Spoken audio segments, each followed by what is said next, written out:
Sir పోలీసులు బట్టలు ఇప్పుతామని చెప్పాడు జగన్మోహన్ రెడ్డి, కామెంట్. ఇవాళ ఈ పనికి మాలిన కామెంట్లు, పనికి మాలిన డ్రామాలు, ఈ డ్రామాలు చేసే అధికారం కోల్పోయాడని ఈ పులివెందుల ఎమ్మెల్యేకి అర్థం కావట్లా.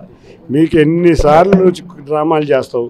ఫస్ట్ కోడికత్తి డ్రామా వేసాడు, తర్వాత అంతకుమార్, తర్వాత ఏది నారావారి ఏంటి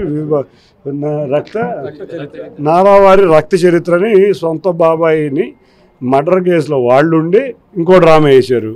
పాపం ప్రజలు ఆ టైంలో నిజమేమో అనుకుని పాపం మోసపోయారు. తర్వాత ప్రజలకు అర్థమైంది.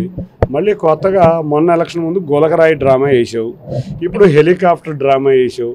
హెలికాప్టర్ కూడా ఒక పెద్ద డ్రామా, అది హెలికాప్టర్ కూడా టేక్ ఆఫ్ కూడా అయిపోయింది, అర్థం పగిలితే టేక్ ఆఫ్ అవుతుంది కూడా తెలియదు. దాని విషయంలో పోలీసులకి గొడవలు ఎప్పుడైతున్నావు? సిగ్గుందా నీకు? ఆ పోలీసుల్లో లేడీ పోలీసులు కూడా ఉంటారని తెలుసుకోవాలి కదా మనం మాట్లాడే ముందు. ఈ మాటలు అసలు ఆడవారిని నువ్వు ఇచ్చే గౌరవం ఇదేనా? అందుకే నిన్ను పులివెందుల ఎమ్మెల్యేని చేశారు. నువ్వు ఇటువంటి డ్రామాలు ఇంకా చేసి ఇటువంటి మాటలు ఇంకా అంటే ఆ పులివెందుల ఎమ్మెల్యే నుంచి పులివెందుల సర్పంచ్ కూడా అవలేవు అని తెలియజేసుకుంటున్నాను.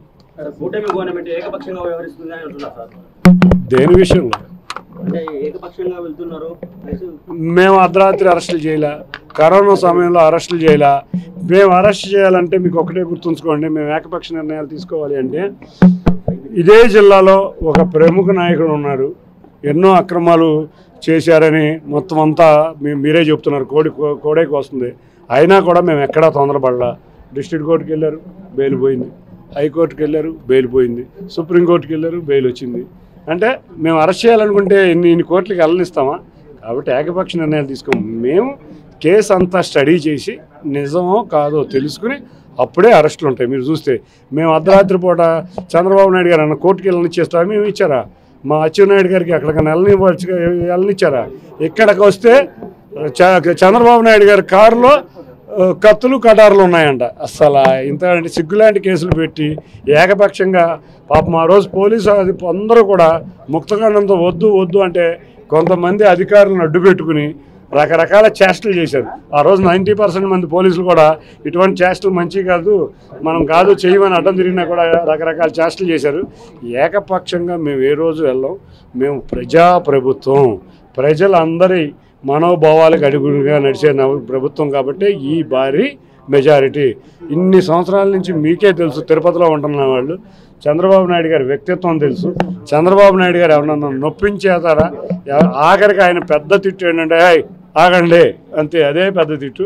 అటువంటి వ్యక్తి ఎప్పుడు ఇంత సరదాగా ఫ్రీగా హనీమూన్ పీరియడ్ లాగా అమరావతికి ఇంకెక్కడికైనా నువ్వు వస్తున్నావు అంటే మేము నిన్ను చక్కగా అలౌ చేయడం. కాబట్టి మా యువ నాయకుడు నారా లోకేష్ పాదయాత్రకు కూడా ఇదే చిత్తూరు జిల్లాలో కొంతమంది అధికారులు చేసిన వికృత చేష్టలు మీ అందరికీ తెలుసు. పర్మిషన్ ఇవ్వాల. కొత్తగా జీవో 1 అని ఎప్పుడో బ్రిటిష్ కాలం నాటి చట్టాన్ని కూడా తెచ్చారు.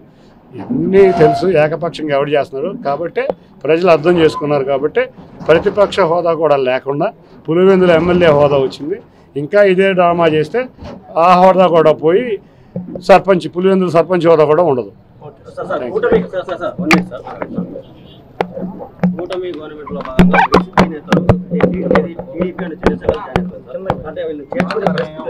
ఇందాక చెప్పాను కదా మీకు, కమిటీ ఏర్పాటు చేసామని. కమిటీని డిసైడ్ చేస్తుంది.